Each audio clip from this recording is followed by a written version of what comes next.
ஹரே கிருஷ்ண மாதாஜி, நமஸ்காரம். எல்லாருக்கும் நமஸ்காரம். ஸோ நம்ம இன்னைக்கு ஸ்லோகம் ஆரம்பிக்கலாம். இன்னைக்கு வந்துட்டு பகவத்கீதா 3வது அத்தியாயத்துல வந்துட்டு 19வது ஸ்லோகம். Very good. சரஸ்வதி மாதாஜி, வெற்றிச்செல்வி மாதாஜி, நம்ம ரிப்பீட் பண்ணலாமா? பண்ணலாம் மாதாஜி. மாதாஜி, ஹரே கிருஷ்ணா. மாதாஜி, வெற்றிச்செல்வி மாதாஜி, ரிப்பீட் பண்ணலாமா? பண்ணலாம் மாதாஜி. ஓகே. மாதாஜி கேக்கல மாதாஜி. ஓ சாரி, நான் மியூட்ல இருக்கேன். சரி, எஸ் எஸ், சாரி மாதாஜி. மாதாஜி கேக்குதா? தஸ்மாத் அசக்தஹ. கேக்குது.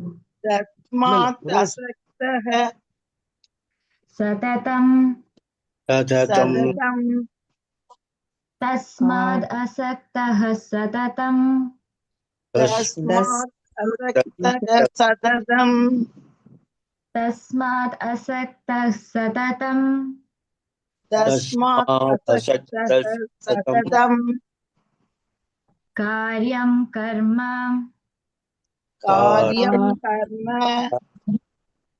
சமாச்சர. சமாச்சர.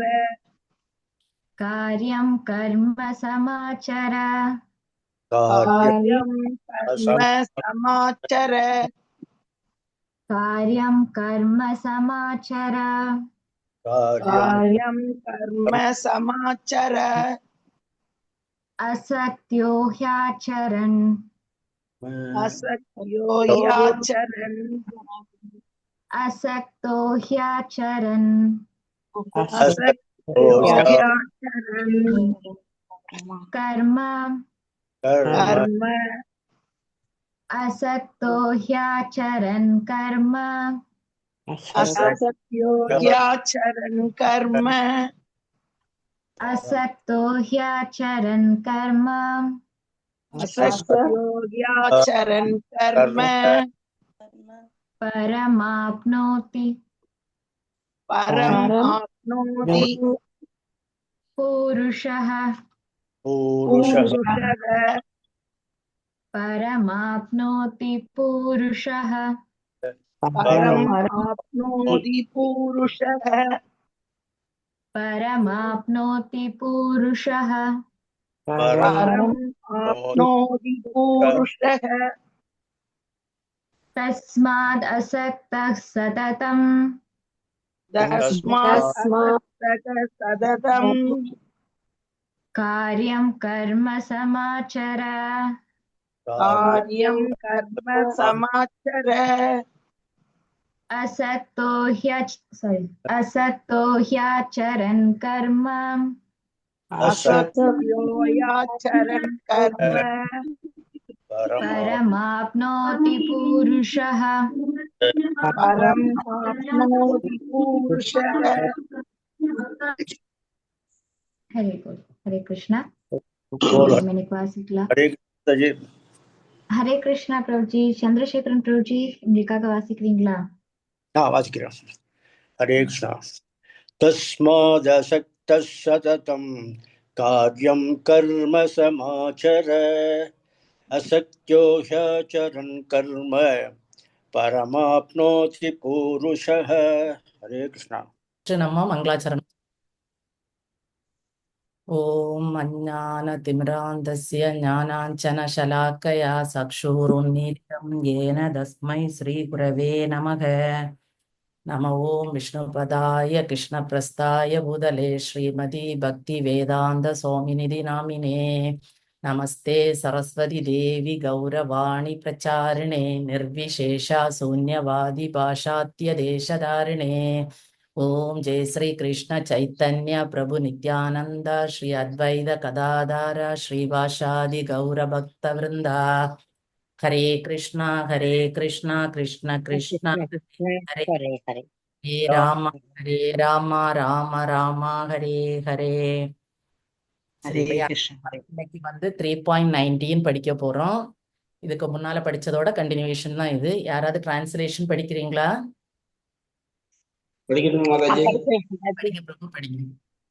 தஸ்மாத் எனவே, அஸ்த பற்றின்றி, சததம் எப்போதும், காரியம் கடமையாக, கர்ம செயலை சமாசர செய்வாயாக, அசக்த பற்றின்மையோடு ஹி நிச்சயமாக அசரன் செய்வதால் கர்ம செயல் பரத்தை ஆப்னோதி அடைகிறான் புருஷக மனிதன். பொருளை படிக்கும் மாதாஜி. பொருளுரை இல்ல பிரபு, டிரான்ஸ்லேஷன் படிங்க, அந்த மொழிபெயர்ப்பு. மொழிபெயர்ப்பு. எனவே செயலின் பலன்களின் பற்றுதல் கொள்ளாமல் கடமைக்காக செயல்படுவாயாக. பற்றின்றி செயலாற்றுவதால் ஒருவன் பரத்தை அடைகிறான். ஹரே கிருஷ்ணா பிரபு, ஹரே கிருஷ்ணா. இங்க பகவான் நமக்கு ஒரு ரகசியத்தை சொல்லி தராங்க. அதாவது எப்படி நம்ம பகவானுக்கு நித்தியமா சேவை செய்யலாம், எப்படி நம்ம நித்திய இன்பத்தை அடையலாம்ங்கிறதுக்கு வேண்டி இந்த ஸ்லோகத்துல அவர் ஒரு ரகசியத்தை நமக்கு சொல்லி தராங்க. அதாவது என்ன ரகசியம்னா, அசக்தன்னு ஒரு வேர்டு இதுல வருது. அசக்தன்னா அதுக்கு மீனிங் என்னன்னா பற்று இல்லாமல். அதாவது நம்ம இப்ப இந்த பௌதீகமா நம்ம இருக்கிறோம் உலகுல, ஆனா கண்டிப்பா நம்ம எதையும் செய்யாம இருக்க முடியாது. எனக்கு நிறைய பாவம் வந்துடும், இவ்வளவு நாள் நம்ம குறை படிச்சிருக்கோம், ஆனா எனக்கு நிறைய பாவம் வந்துடும், அதனால நான் எதுவுமே செய்ய மாட்டேன், கண்டிப்பா நம்மளால இருக்க முடியாது.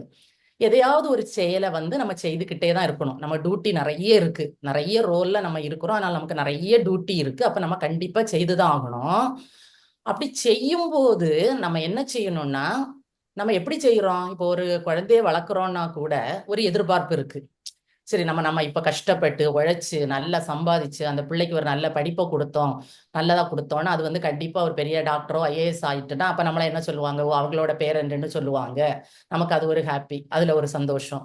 அடுத்து இன்னொரு கொஞ்சம் வயசு ஆகும்போது அந்த பிள்ளை நம்மள நல்லா பார்த்துக்கும், நம்ம வயசான காலத்துல பார்த்துக்கும், இப்படி ஒரு எக்ஸ்பெக்டேஷன் இருக்கு. ஈவன் ஒரு கோவிலுக்கு போனா கூட பகவான்கிட்ட சாமி கும்பிடுவோம், சாமி கும்பிட்டுட்டு பகவானுக்கு ஏதாவது செய்யணும் அப்படின்னு நினைச்சா கூட நம்ம என்ன எக்ஸ்பெக்ட் பண்ணுவோம், பகவானே நீ எனக்கு இதை முடிச்சு தந்துரு, நான் உனக்கு அதை முடிக்கிறேன், உனக்கு கண்டிப்பா செய்து தரேன். இப்போ நிறைய இடங்கள்ல நிறைய நம்ம என்ன செய்வோம், நேர்ச்சை போட்டு வைப்போம். நிறைய பேர் கேட்பாங்க, அதை செய்யக்கூடாதா, உங்களுக்கு இதை செய்யக்கூடாதா? அப்ப எதை செய்தாலும் அதே போல வீட்டுல தொழில் கஷ்டம், அது கஷ்டம், இது கஷ்டம்னா உடனே நிறைய என்ஜைகள் பண்றோம். அப்ப எதை பண்ணினாலும் நமக்கு என்ன இருக்கு, ஒரு எதிர்பார்ப்பு இருக்கு, ஒரு பற்று இருக்கு அதுக்கு மேல. இப்ப குழந்தை வளர்க்குறதுனாலும் அதுக்கு மேல ஒரு பற்று இருக்கு. இப்ப ஊர்ல இருக்கிற ஒரு குழந்தைய கூப்பிட்டு சரி ஒன்ன நான் படிச்சு பெரிய டாக்டர் ஆக்குறேன்னு உள்ளதுக்கு நமக்கு மனசு வராது. நம்ம குழந்தைதான் ஃபர்ஸ்ட். ஒரு காம்படிஷன் நடக்குதுன்னா கூட நம்ம என்ன நினைப்போம், ஐயோ நம்ம பிள்ளை ஜெயிச்சிடணும், எல்லாருக்குள்ளாலையும் பரமாத்மா தான் இருக்கிறாரு, ஆனா எந்த குழந்தை வேணாலும் வரட்டும்னு உள்ள எண்ணம் நமக்கு வரல, இன்னும் வரல, எனக்கு வரல. அப்போ நம்ம என்ன பண்ணணும், நம்ம என்ன செய்யறோம்னா, அதாவது எந்த பகவான் இங்க என்ன சொல்றாருன்னா, எந்த பற்றுமே இல்லாம எந்த எதிர்பார்ப்பும் இல்லாம நீ ஒரு செயலை என்ன செய், கடமையாட்டு, உனக்கு விதிக்கப்பட்ட ஒரு விதியா நினைச்சு நீ கண்டிப்பா செய்யணும். அப்படி செய்யும் போது நீ என்ன செய்யலாம், பரத்தை அடையலாம். பரம்னா இங்க என்ன, நம்ம பகவானோட ஒரு நித்திய இன்பத்தை, நமக்கு பகவான ஒரு சேவக நாட்டு ஒரு நித்திய இன்பம் நமக்கு என்ன செய்யுது, கிடைக்குது. இப்ப அதே மாதிரி இப்ப நம்ம செய்துட்டே இருக்கோம், ஒரு காரியத்தை நம்ம செய்யறோம்னு வச்சுப்போம், அந்த பற்று அதுக்கு மேல ஒரு எதிர்பார்ப்பு எல்லாம் இருக்கும்போது நம்ம அந்த காரியத்தை செய்யும் போது நமக்கு என்ன எக்ஸ்பெக்டேஷன் இருக்கும், இதுல நம்ம வின் பண்ணுவோமா இல்ல நமக்கு தோல்விதான் மிஞ்சுமா, அப்படி ஒரு எதிர்பார்ப்பு இருந்துகிட்டே இருக்கும். அதுல நமக்கு ஜெயம் கிடைச்சிட்டுன்னா ஒரே சந்தோஷம், உடனே பகவானை அப்படி நம்ம குளோரிஃபை பண்ணுவோம், இப்படி பண்ணுவோம், ஐயோ பகவான் ரொம்ப நல்லவர், அன்னைக்கு 2-3 நாள் எல்லார்ட்டையுமே அப்படி பேசிப்போம். அதுல அது நமக்கு ஏதாவது ஒரு ஃபெயிலியர் வந்துட்ட உடனே நம்ம என்ன சொல்லுவோம், உனக்கு நான் இதெல்லாம் செய்தேன், அதை செய்தேன், இதை செய்தேன்னு ஒரு கோபம் வருது எல்லாரும் மேலே.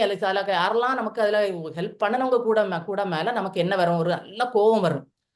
அந்த கோபம் எதுக்குன்னா, நம்மள நரகத்துக்கு கொண்டு போற 3 கதவுகள் இருக்கு. நரகத்துக்கு நம்மளை ஈஸியா கூட்டிட்டு போறதுக்கு 3 கதவுகள் இருக்கு. அதாவது ஒண்ணு காமம், இன்னொன்னு கோபம், இன்னொன்னு பேராசை. இதுல இந்த கோபம் ஈஸியா நமக்கு எல்லாருக்குமே வருது. ஒரு சின்ன சின்ன விஷயம்னாலும் அதை செய்ய முடியலைன்னா உடனே நமக்கு ஒரு கோபம். இப்ப வீட்டுல இருப்போம், ஹஸ்பண்ட் சொல்லிட்டு போவாங்க, சரி கிளம்பி இருங்க, நம்ம ஈவினிங் வந்த உடனே எங்கேயாவது போகலாம், அங்க போகலாம், இங்க போகலாம். நம்மளும் கிளம்பி இருப்போம், அவங்களுக்கு வெளியில வேலை இருக்கும், வர முடியாது. அப்ப நம்ம எதிர்பார்ப்போட நல்லா ட்ரெஸ் பண்ணி எடுத்து இருந்து அவங்க வரும்போது நம்ம வேற எதையும் யோசிக்க மாட்டோம், நமக்கு உடனே ஒரு கோபம், ஒரு பற்று இது வருது நமக்கு. ஏன்னா நம்ம ஹஸ்பண்ட் நம்மளை கூட்டிட்டு போனோம், அந்த பற்று நம்மள்ட்ட இருக்கு. இன்னொன்னு அவங்க அடுத்தவங்களுக்கு எதுக்கு சேவை பண்ண போனாங்க, நமக்கு பண்ணாம, அந்த ஒரு நினைப்பு எல்லாம் சேர்ந்து நம்மளை கோபத்துக்கு கொண்டு போகுது. அந்த கோபம் ஈஸியா நம்மளை என்ன செய்யும், நரகத்துக்கு கொண்டு போகும். அதுக்குள்ள கதவு தான் அது. இப்போ இதுக்கு நிறைய என்ன கொடுக்குறாங்கன்னா, அனாலஜி என்ன கொடுக்குறாங்கன்னா, இதுலயே பர்போர்ட்ல அர்ஜுனன் ஃபர்ஸ்ட்ல இதுவரை என்ன சொல்லிட்டு இருக்கான், அவனோட சரீர தொடர்பான சொந்தங்களை எல்லாம் பாக்குறான், அவங்க மேல எல்லாம் அவனுக்கு நல்ல பற்று இருக்கு. அந்த பற்றுனால அவன் என்ன சொல்றான்னா, நான் போரிட மாட்டேன், என்னால போரிட முடியாது அப்படின்னு சொல்றான். அப்படி அவங்கள கொண்டுட்டா கூட அடுத்து எனக்கு ஒரு வெற்றி கிடைச்சா கூட அதை கொண்டாடுறதுக்கும் ஆள் இருக்காது, எதிர்பார்ப்புகளும் இருக்கும் அவனுக்கு. அது எதுவுமே அதனால நான் போரிட மாட்டேன்னு சொல்றான். ஆனா கடைசியில பகவான குருவா அக்செப்ட் பண்ணி பகவான்கிட்ட சரண்டர் ஆனோட அவன் என்ன சொல்றான், சரி நான் வந்து என்ன செய்யறேன், போரிடுறேன். அதுல எது வந்தாலும் வெற்றியோ தோல்வியோ பகவானோட திருப்திக்கு வேண்டி நான் பண்றேன். நான் வெற்றி வந்தாலும் சரி தோல்வி வந்தாலும் சரி நான் அதை அக்செப்ட் பண்ணிக்கிறேன்னு ஒரு முடிவுக்கு வர்றான். இப்ப பௌதீகமா கூட நம்ம எப்படி எடுக்கிறோம்னா, பேங்கு போறோம், கேஷியர் இருக்காரு, அவருக்கு கெட்டா நோட்டை வச்சு எண்ணிக்கிட்டே இருக்காரு. ஆனா அதுக்கு மேல அவருக்கு பற்று இருக்குமா? ஏன்னா அது அவரோடதா இல்ல. அவர் 5 போகும்போது அவர் அதை கொடுத்துட்டு தான் போகணும். அப்ப அவருக்கு அதுக்கு மேல பற்று இருக்காது. ஒன்லி அவர் அந்த கடமையை அவரோட டியூட்டியை மட்டும் செய்யறாரு. அதே மாதிரி நம்மளும் என்ன செய்யணும்னா, ஒரு டியூட்டி இங்க நமக்கு பகவான் ஒரு டியூட்டி அம்மாவாட்டோ அப்பாவாட்டோ அல்லது ஹஸ்பண்ட் ஆட்டோ ஒரு டியூட்டியை தந்திருக்காரு, ஒய்ஃப் ஆட்டோ. அந்த டியூட்டியை செய்யணும். வேற எதுக்கு அதுல வரக்கூடிய பலன்கள் எல்லாமே பகவானுக்கு தான் நம்ம என்ன செய்யணும், பகவான் என்ன கொடுக்குறாரோ அவருக்கு என்ன விருப்பமோ அதை நம்ம வாங்கிக்கணும், சந்தோஷமா வாங்கிக்கணும். ஏன்னா பகவான் என்ன சொல்றாரு, நீ அப்படி செய்யும் போது நீ உடனே எனக்கு நாட்டுக்கு திரும்பி வரலாம், நீ எனக்கு தொண்டு பண்ணலாம். இந்த பெரிய இடம் கிடைக்கும் போது நம்ம ஏன் இங்க வந்து இந்த சின்ன பற்றுக்கு மேல ஆசை வச்சிருக்கோம்? இப்போ ஒரு தாமரை செடி இருக்குன்னு வச்சுக்கோங்க, அது தண்ணியில கிடக்குது, எப்பவுமே அதுக்கு இடம் வந்து தண்ணி தான். ஆனா அந்த இலையில ஒரு டிராப் வாட்டர் கூட ஒட்டுதா? ஒட்டாது. எப்பவுமே தாமரையில தண்ணியிலே கிடந்தாலும் அது ஈரமா இருக்கிறதையும் நம்ம பார்க்கல, அதுல தண்ணி டிராப் இருக்கிறதையுமே நம்ம பார்த்ததில்லை இதுவரை. அதே மாதிரி நம்மளும் பௌதீகமா என்ன பண்ணலாம்னா, எல்லா டியூட்டியும் நம்ம பகவான் நமக்கு தந்திருக்காரு. விதிக்கப்பட்ட கடமைகள் நமக்கு நிறைய இருக்கு. ஆனா செய்யாம இருக்க முடியாது, அதை பார்த்து நம்ம ஓட முடியாது, எங்கேயும் போய் ஒளிய முடியாது, நம்ம ரோல் எடுத்தாச்சு. அப்ப நம்ம செய்துதான் ஆகணும். அந்த தாமரை இலைய போல நம்மளும் இங்க இருக்கணும், ஆனா பற்றி இல்லாம இருந்து எல்லா விஷயத்தையும் பண்ணணும். அதே போல நிறைய ஆக்டர்ஸ் இருக்கிறாங்க, அவங்களுக்கு கொடுத்த நிறைய இது நிறைய கொடுத்துருப்பாங்க. ஆக்டர்ஸ் வந்து ஆக்ட் பண்ணிக்கிட்டே இருப்பாங்க, நிறைய வேஷங்கள்ல ஆக்ட் பண்ணுவாங்க. ஒரு ராஜாவை ஆக்ட் பண்ணுவாரு, அல்லது வேற நிறைய நிறைய ரோல்ல ஆக்ட் பண்றாங்க, நம்ம டெய்லி தான் பாக்குறோம் சினிமா அது இது. ஆனா அவனுக்கு தெரியும் இது எல்லாமே என்னதுதான், இந்த கொஞ்ச நேரத்துக்கு தான் இது நான் வந்து ராஜாவா நடிக்க முடியும். ஆனா அவனுக்கு உள்ளுக்குள்ளால அவனுக்கு தெரியும், நான் வந்து சாதாரண ஒரு என்னதான், நம்மளோட ரியல் யார், நம்மளோட ரியாலிட்டி எதுன்னு அவனுக்கு தெரியும். அப்ப அதே போல நம்மளும் இந்த பௌதீக உலகத்துக்கு வந்திருக்கோம். அப்ப நம்ம என்ன செய்யணும்னா, கொஞ்ச நாள் நம்ம என்ன செய்யணும், இந்த வேஷம் எடுத்து நடிக்கணும். ஆனா நடிக்கும் போது பெர்ஃபெக்டா நமக்கு என்ன டியூட்டியா கொடுத்துருக்காங்களோ அந்த டியூட்டியை நம்ம பெர்ஃபெக்டா செய்துட்டு போகணும். அதுல அது வரும் இது வரும், அவங்க நமக்கு இதை செய்வாங்க, நம்ம இதை செய்தா அவங்க நமக்கு செய்திருவாங்க. நம்ம ஏதாவது ஒரு விஷயம் கூட, நானும் நேரத்துல இருந்தே இதை படிக்கும் போது யோசிச்சு பாக்குறேன், ஏதாவது ஒரு காரியம் நம்ம பண்ணும்போது நம்ம பற்று இல்லாம யாருக்கோ வேண்டி நம்ம செய்யறோமா? இல்ல. அதே மாதிரி ஏதாவது எதிர்பார்ப்பு இல்லாம இருக்கா? ஒரு சின்ன விஷயம்னா கூட அதுல ஒரு எதிர்பார்ப்பு இருக்கு, ஓ இவங்க அதை பண்ணி தருவாங்க நமக்கு, நம்ம அதே போல இப்ப சமைக்கும் போது பாத்தீங்கன்னா கூட நம்ம பகவானுக்கு நம்ம என்ன செய்யறோம், சாதாரணமா சமைக்கும் போது இப்ப நம்ம இது பகவத்கீதை எல்லாம் படிக்க ஆரம்பிச்சு நம்ம குருவோட புண்ணியத்துல நம்ம கொஞ்சம் மாறி இருக்கோம். ஆனா முன்னால எல்லாம் சமைக்கும் போது என்ன செய்வோம், நம்ம பிள்ளைகளுக்கு என்ன பிடிக்கும், நம்ம ஹஸ்பண்டுக்கு என்ன பிடிக்கும், இல்ல வந்திருக்கக்கூடிய கெஸ்ட்டுக்கு என்ன பிடிக்கும், டேஸ்ட் பண்ணி உப்பை பார்ப்போம், புளிய பார்ப்போம், அதை பார்ப்போம், இதை பார்ப்போம். பார்த்து ஏன்னா அவங்க நம்மளை பிரைஸ் பண்ணணும், இவங்க நல்லா சமைக்கிறாங்க, இவங்க நல்லா பாக்குறாங்கன்னு நம்மளை பிரைஸ் பண்ணணும். அவங்க வேண்டான்னு சொன்னாலும் நம்ம கொண்டு கொடுத்து அவங்களை இது பண்ணும். ஆனா ஒரு பக்தன், உண்மையான பக்தனா இருந்தா அவன் எப்படி சமைக்கிறான், உப்பும் பாக்குறது இல்ல, புளியும் பாக்குறது இல்ல, கிருஷ்ணா உனக்கு என்ன பிடிக்குமோ அதை நான் செய்யறேன், அவ்வளவுதான். ஆனா அது இப்ப பாத்தீங்கன்னா அப்படி சமைக்கும் போது நம்ம முன்னால சமைக்கிறதை விட நல்ல டேஸ்டா இருக்கு. ஏன்னா அது பகவானுக்கு நம்ம சமைக்கிறோம். அப்ப அது வந்து நமக்கு எப்படி இருக்குன்னா நல்ல ஒரு டேஸ்டா இருக்கு. நம்ம சாப்பிடும் போதே நம்ம நினைக்கிறோம், ஐயோ நம்ம எவ்வளவு தடவை முன்னால எல்லாம் உப்பு பார்ப்போம், புளி பார்ப்போம், கடைசி வரை நமக்கு பார்த்து முடியாது, நம்ம திருப்தியும் ஆக மாட்டோம். ஆனா இப்ப பாக்குறதே இல்ல, ஆனா நல்ல டேஸ்டா வருது, நமக்கு சாப்பிடுறதுக்கு பிடிக்குது, அதை சாப்பிடும்போது நமக்கு ஒரு சந்தோஷம் வருது. இதே மாதிரி ஒவ்வொரு செயலும், நம்ம எந்த ஒரு செயலை செய்யும் போதும் கூட நம்ம பகவானை சென்டரா வச்சு செய்யும் போது நமக்கு என்ன வராது, எந்த ஒரு பற்றும் வராது. அதாவது நம்ம பகவானோட பற்று மட்டும்தான் நம்மள்ட்ட இருக்கும், ஒரு எதிர்பார்ப்பு இருக்காது. அதை வந்து அப்ப எப்பவுமே நம்ம பௌதீக உலகத்துல இருந்தாலும் நமக்கு விதிக்கப்பட்ட டியூட்டிகளை நம்ம என்ன செய்யணும், ஒரு பற்று இல்லாம ஒரு எதிர்பார்ப்பு இல்லாம நம்ம என்ன செய்துட்டு போகணும். இதுக்கு ஒரு குட்டி கதை நம்மளுக்கு தெரியும், ஜனக மகாராஜாவோட சுகதேவ கோஸ்வாமியோட ஒரு கதை. அதுல நிறைய பெரிய ஸ்டோரி, நான் அதுல ஒரு சின்ன பிட்டை மட்டும்தான் இதுக்கு ஆப்டாட்டி இடையில இருந்து கிடைச்சிருக்கு. அதாவது சுகதேவ கோஸ்வாமி எல்லாருக்குமே தெரியும், வேதவியாசரோட பையன். அவருக்கு வந்து அவர் என்ன செய்யறாருன்னா, ஒரு குரு வேணும் அவருக்கு. அப்ப அவரு ஜனக மகாராஜாவை, மிதிலை நாட்டுல இருக்கக்கூடிய ஜனக மகாராஜாவை பார்க்க அவர் போறாரு. போய் அவர்கிட்ட பார்க்க போகும்போது இவர் என்ன செய்யறாருன்னா, நிறைய தடவை போயிட்டு திரும்பி வந்துருவாரு, நிறைய ஸ்டோரி இருக்கு அதுல. பெருசா இருக்கும் அந்த ஸ்டோரி. அப்ப போகும்போது அந்த ஜனக மகாராஜா அவரை கூப்பிட்டு உள்ள அரண்மனைக்கு உள்ளால போறதுக்கு முன்னால சுகதேவ கோஸ்வாமி வந்து ஒரு பெரிய முனிவர், விட்டு துறந்தவர். அவர் பெரிய ஒரு இது. அவர் என்ன செய்யறாருன்னா அவரோட சன்னியாச அந்த கமண்டலம் குச்சி எல்லாத்தையும் வெளியே வச்சுட்டு உள்ள போறாரு. உள்ள போய் ஜனக மகாராஜாட்ட பேசிக்கிட்டே இருக்கிறாரு. அப்போ அங்க என்ன செய்யறாங்கன்னா பேசிக்கிட்டே இருக்கும் போது ஒருத்தர் வந்து சொல்றாரு, ராஜா ராஜா நம்மளோட படைத்தளம் தீப்பிடிச்சு எரியுது அப்படின்னு சொல்றாரு. உடனே ஜனக மகாராஜா என்ன செய்யறாரு, எந்த கவலையும் படல. அவர் என்ன செய்யறாரு, அமைதியா இருந்துட்டு அவரு சொல்றாரு, அது பகவானோட சித்தம், அதுக்கு என்ன நடக்கணுமோ அது நடக்கட்டும் அப்படின்னு சொல்லிட்டு அவருக்கு பாட்டுக்கு அவர் வந்து அந்த அவங்க ரெண்டு பேருக்குள்ளால கான்வர்சேஷனை கண்டினியூ பண்ணதுல அவர் அமைதியா இருக்கிறாரு. எதை பற்றியும் கவலைப்படல. அவர் படபடப்போ ஒரு பதப்பதைப்போ ஒண்ணுமே அவருக்கு வரல. அவருக்கு பாட்டு அமைதியா இருக்கிறாரு. உடனே சுகதேவ கோஸ்வாமி நினைக்கிறாரு, இவன் எல்லாம் ஒரு ராஜாவா இருக்கிறதுக்கு தகுதியே இல்லை. ஏன்னா படைத்தளம் வந்து எப்பவுமே ஒரு நாட்டுக்கு வந்து ஒரு ஹார்ட் போல. அது ரொம்ப என்ன இருக்கணும், நல்லா இருந்தாதான் அந்த நாட்டை அவங்களால கொண்டு போக முடியும் சேஃபா. இந்த படைத்தளமே எரியும் போது இவன் ஏன் இப்படி இருக்காம, இவனுக்கு என்ன ராஜாக்குள்ள தகுதி இருக்கு அப்படின்னு நினைக்கிறாரு. நினைச்சிட்டு திரும்பவும் பேசாம இருக்கிறாங்க. அடுத்து திரும்ப கொஞ்ச நேரம் கழிச்சு இன்னொருத்தன் வந்து சொல்றான், ராஜா நம்மளோட நகரம் தீப்பிடிச்சு எரியுது. அப்பவும் ஜனகர் என்ன சொல்றாருன்னா, அதேதான், சரி பகவான் என்ன நினைக்கிறாரோ எரியட்டும், நம்ம அமைதியா இருப்போம் அப்படின்னு அவரு திரும்பவும் சந்தோஷமா அவரு பாட்டு அமைதியா இருந்துட்டே இருக்கிறாரு. அப்ப சுகதேவ கோஸ்வாமி நினைக்கிறாரு, இவருக்கு என்ன, இவருக்கு அரண்மனையில தேவையானது எல்லாம் இருக்கு, அதனால நகரம் எரிஞ்சா இவர் ஏன் வருத்தப்படணும், இவருக்கு வருத்தம் வர வேண்டாம், அவருக்கு பாட்டுக்கு இருக்காரு, இதுதான் இவருக்கு கேரக்டர் போல அப்படின்னு நினைச்சிட்டு அவர் இருக்காரு. அடுத்து மூணாவது என்ன சொல்றாங்கன்னா, ஒருத்தர் வந்து, ராஜா நம்மளோட முற்றம் தீப்பிடிச்சு எரியுது, நம்மளோட அரண்மனைக்கு வெளியே இருக்கக்கூடிய முற்றம் தீப்பிடிச்சு எரியுது. அப்பவும் அவர் என்ன செய்யறாரு, அமைதியா தான் இருக்கிறாரு. முதல்ல சொன்னது போல அது பகவானோட இதுதான் சொல்லிட்டு. ஆனா சுகதேவ கோஸ்வாமி இதை கேட்டோட என்ன செய்யறாருன்னா ஓடி போறாரு வெளியே. ஏன்னா அவரோட கமண்டலமும் அந்த குச்சியும் வெளியே இருக்கு, அவரோட சன்னியாச இது வந்து வெளியே இருக்கு. அதை எடுக்கிறதுக்கு வேண்டி உடனே ஓடி போறாரு. உடனே ஜனக மகாராஜா என்ன செய்யறாருன்னா, அவரு ரொம்ப பெரியவர்ல, அவர் வந்து கையை பிடிச்சு சுகதேவ கோஸ்வாமியை இழுக்கிறாரு. இழுத்துட்டு கேட்கிறாரு, நான் வந்து அந்த படைத்தளம் எரிஞ்சுது, அப்பவும் அமைதியா நான் இருந்தேன், எனக்கு ஏன்னா அதுக்கு மேல பற்று இல்லை, அந்த படைத்தளத்துக்கு மேல எனக்கு பற்று இல்லை, அது பகவானோடது. அதே போல ஆனா நீ என்ன செய்யற, அடுத்து நகரம் எரிஞ்சுன்னு சொன்ன பிறகு நான் கவலைப்படல. ஆனா நீ என்ன செய்யற, முற்றம் எரியுதுன்னு சொன்ன உடனே உன்னோட பொருட்களை எடுக்கிறதுக்கு நீ ஓடி போற. இப்ப இது வந்து உண்மையிலே இப்ப பற்று இல்லாதவன் யாரு, பற்று இருக்கிறவன் யாரு அப்படின்னு சொல்றாரு. அப்பந்தான் சுகதேவ கோஸ்வாமிக்கு தெரியுது, ஐயையோ நான் வெளியே தான் துறவியா இருக்கேன் போல, உள்ளுக்குள்ளால என்னோட அந்த சின்ன பொருட்களுக்கு மேல எனக்கு பற்று இருக்கு. ஆனா ஜனகர் வந்து என்ன செய்யறாரு, ராஜாவா இருக்கிறாரு, ஆனா உள்ளுக்குள்ளால அவர் எப்படி இருக்கிறாரு, முழுமையா அவருக்கு பற்று இல்லை. ஆனா ஜனகர் இங்க என்ன செய்திருக்கிறாருன்னு பாருங்க, அவரோட அரசரோட டியூட்டி எல்லாம் அவர் கரெக்டா தான் செய்யறாரு. நாட்டு மக்களை நல்லா வச்சிருக்கிறாரு, நல்ல சந்தோஷமா அந்த நாடு இருக்கு. அதாவது ஒரு அரசரோட டியூட்டி, கடமை என்ன, விதிக்கப்பட்ட கடமை என்னதோ அதை அவர் பண்ணியிருக்காரு. ஆனா அவர் எதுலையுமே பற்று வைக்கல, படைத்தளத்துக்கு மேலேயும் பற்று வைக்கல, நகரத்துக்கு மேலேயும் பற்று வைக்கல, அரண்மனையே எரியுதுன்னு சொன்னாலும் அவர் அதுல பற்று வைக்கல. இன்னொன்னு அவர் என்ன நினைக்கிறாருன்னா, பகவானோட விருப்பம் அப்படின்னு ஒரு உணர்வு இருக்கிறதுனால அவரால் என்ன செய்ய முடியல, அவரோட செயலையும் துறக்க முடியல. ஆனா அந்த எதிர்பார்ப்போ பற்றோ எதுவுமே அவருக்கு வரல.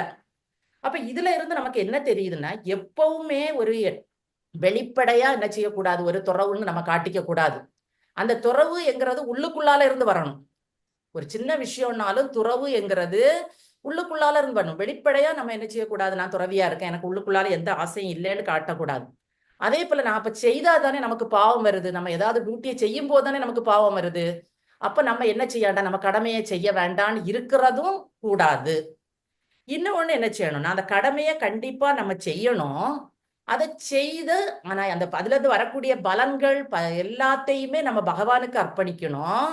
ஆனா எந்த எதிர்பார்ப்புமே நமக்கு இருக்கக்கூடாது. அப்பந்தான் நீ என்ன செய்ய முடியும்னு பகவான் ஒரு ரகசியத்தை நமக்கு சொல்லி தராரு, பரத்தை அடையலாம். அதாவது பகவானோட உலகத்துக்கு போய் நம்ம என்ன செய்யலாம், நித்தியமா சந்தோஷத்தோட வாழலாம்.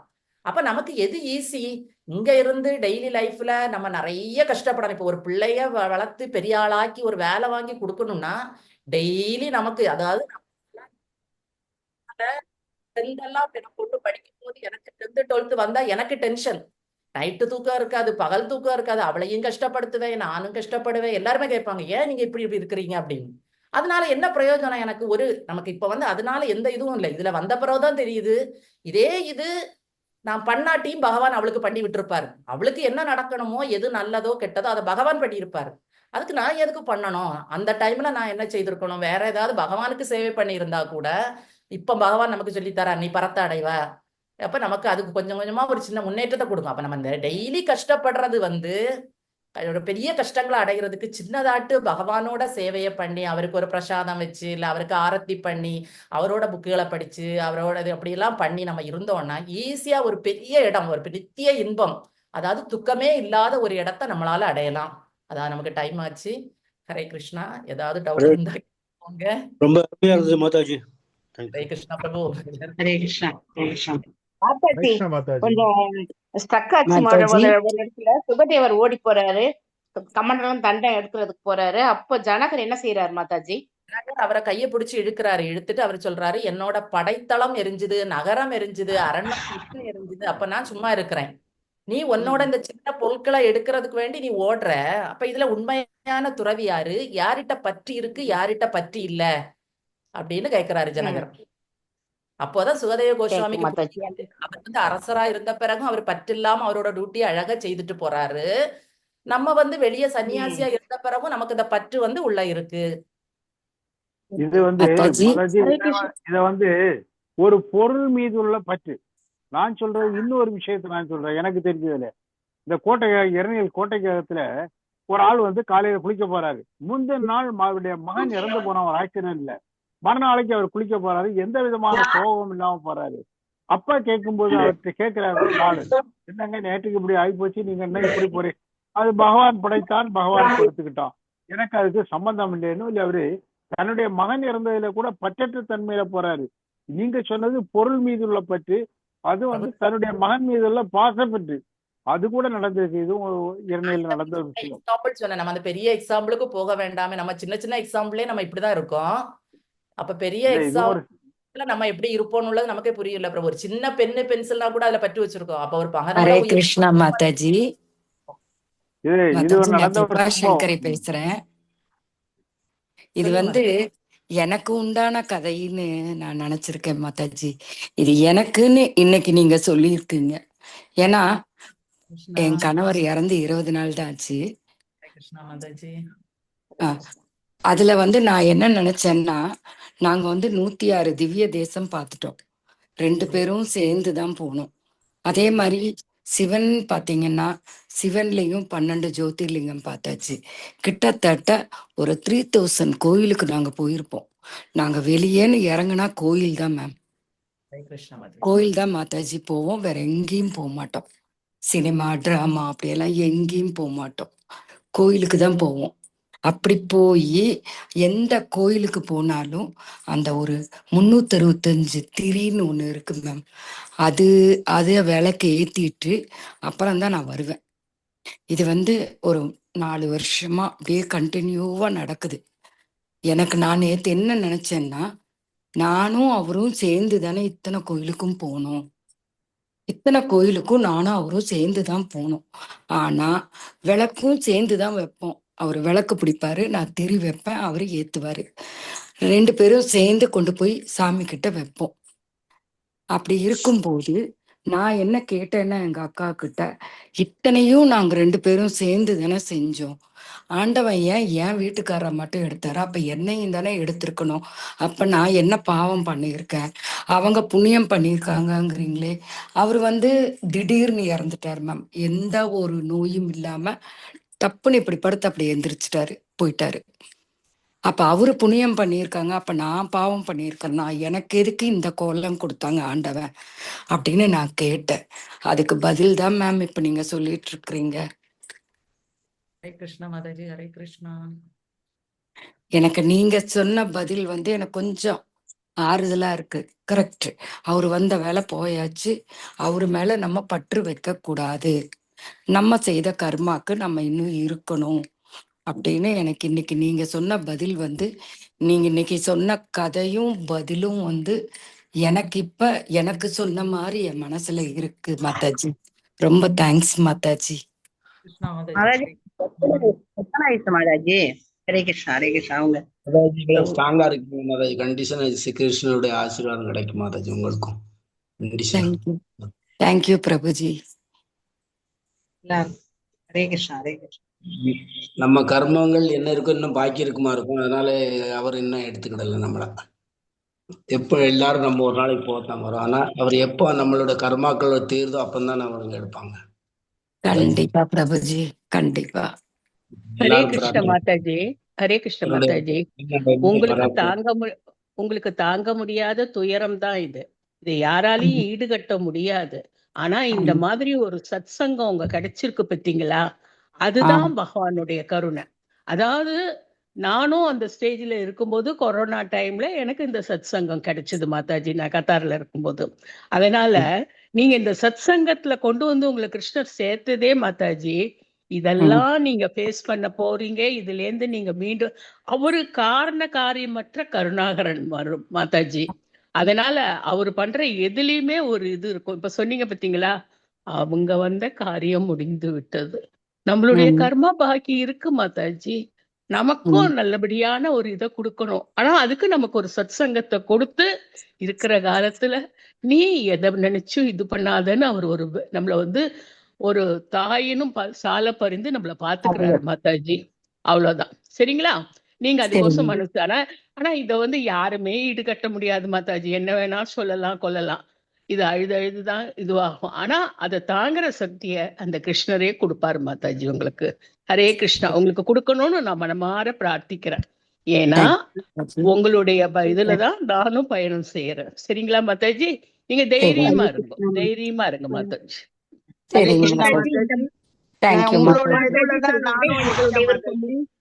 மாதாஜி நானும் உங்களுடைய பேச்சுலதான் இருக்கேன். நான் வந்து ரொம்ப அது ஒரு எமோஷனல் ஆகி ரொம்ப ஒரு மாதிரி டிப்ரெஷன் ஆகி 240 பிபி ஆயிடுச்சு எனக்கு. நான் போய் ஒரு 5 நாள் ஹாஸ்பிட்டல்ல அட்மிட் ஆகிலாம் வந்தேன் எங்க கணவர் இழந்ததுக்கு அப்புறம்.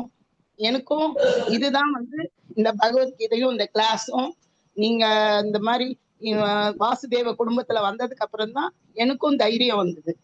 எனக்கு வந்து இப்ப ரொம்ப அமைதியா இருக்கு. அது இறப்புனா என்றது நல்லா புரிஞ்சிருச்சு. அந்த போன ஆத்மாவும் நல்லா இருக்கணும், நம்மளும் நல்லபடி கிருஷ்ணன் கிட்ட போகணும்னுட்டு தான் நான் டெய்லி இதுல அட்டன் பண்ணிட்டு இருக்கேன். நீங்க தைரியமா இருங்க. எங்களை மாதிரி நீங்களும் வாசுதேவ குடும்பத்துல இருக்கீங்க, நாங்கெல்லாம் இருக்கோம். தைரியமா இருங்க மாதாஜி, எதுக்கும் கவலைப்படாதீங்க. தேங்க்யூ.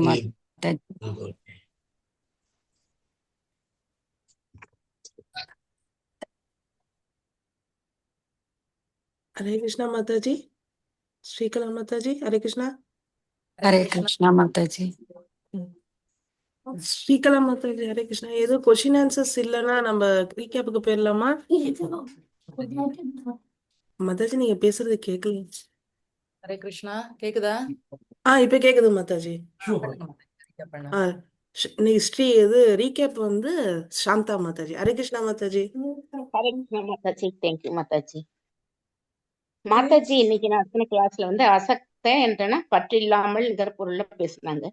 கோயிலுக்கு போனா கூட நம்ம வந்து நம்மளுடைய ஆசையை நிறைவேற்று, நான் உனக்கு இதை செய்தேன், என்னோட ஆசை நிறைவேற்றேன், நான் உனக்கு இதை செய்யறேன் அதை செய்யறேன்னு நம்ம வந்து வியாபாரம் பண்ற மாதிரி கடவுள்கிட்ட இருக்கோம். பற்று இல்லாமல் பகவான் நித்திய இன்பத்தை அடையணும். நரகத்துல போவதற்கு 3 வழிகள் இருக்கு, 3 கதவுகள் இருக்கு. காமம், கோபம், பேராசை இன்னும் 3 கதவுகள் இருக்கு. நம்ம கோபமோ பேராசையோ பற்றா நம்ம போக முடியாது. போர்க்களத்தில் வந்து அர்ஜுனன் வந்து அவருடைய உறவினர்கள் எதிரில் இருப்பதால என்னால் சண்டை போரிட முடியாது அப்படின்னு அவர் போரிட மாட்டேன்னு சொல்லிட்டு அவர் இருக்காரு. அப்புறமா பகவானை சரண்டர் ஆன உடனேயே அவர் வந்து வெற்றி வந்தாலும் தோல்வி வந்தாலும் பரவாயில்லைன்னா அவர் பகவானை சரண்டர் அடைஞ்சா அதற்கப்புறம் தான் அவர் போரிட ஆரம்பிக்கிறாரு. நம்ம வந்து தாமரையில தண்ணீர் போல பற்று இல்லாமல் இருக்கணும்.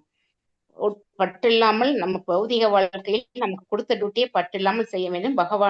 பகவானுக்காக பிரசாதம் செய்யும் போதும் எப்படி நம்ம ருசி பார்க்காம செஞ்சாலுமே அது எவ்வளவோ பிரசாதம் வந்து அவ்வளவு ருசியாகவும் இருக்கும். ஜனக மகாராஜாவை பத்தி சொல்லியிருக்காங்க. சுகதேவர் வந்து ஜனக மகாராஜர் பார்க்க போறாரு. அப்ப 2 பேரும் பேசிட்டு இருக்கிறப்ப இவர் அவர் பேர்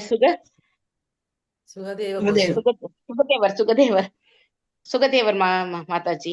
அவர் வெளியே வந்து தண்டமும் அவருடைய கமண்டலத்தையும் வச்சுட்டு உள்ள வர்றாரு.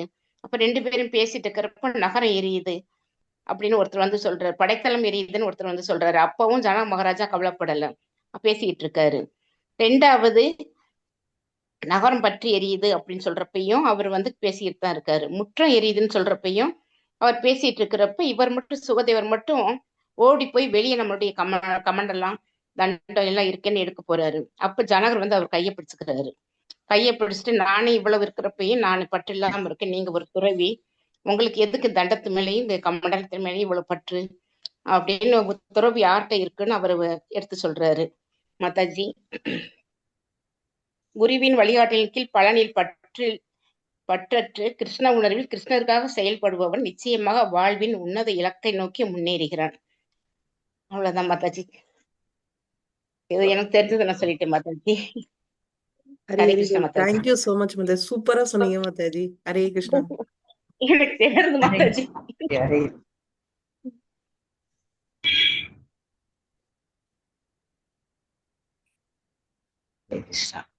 சூப்பர். தேங்க்யூ சாந்தா மாதாஜி, ரொம்ப அழகா சொல்லிருந்தீங்க ஷார்ட்டா. நம்ம இப்போ இது வாஞ்சா கல்ப பண்ணிடலாமா மாதாஜி?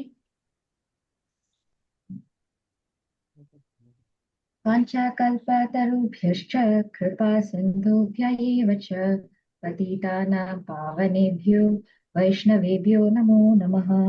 अनंत कोटि वैष्णव वृंद की जय, प्रभुपाद की जय, गुरु महाराज की जय, गौर प्रेमानंद।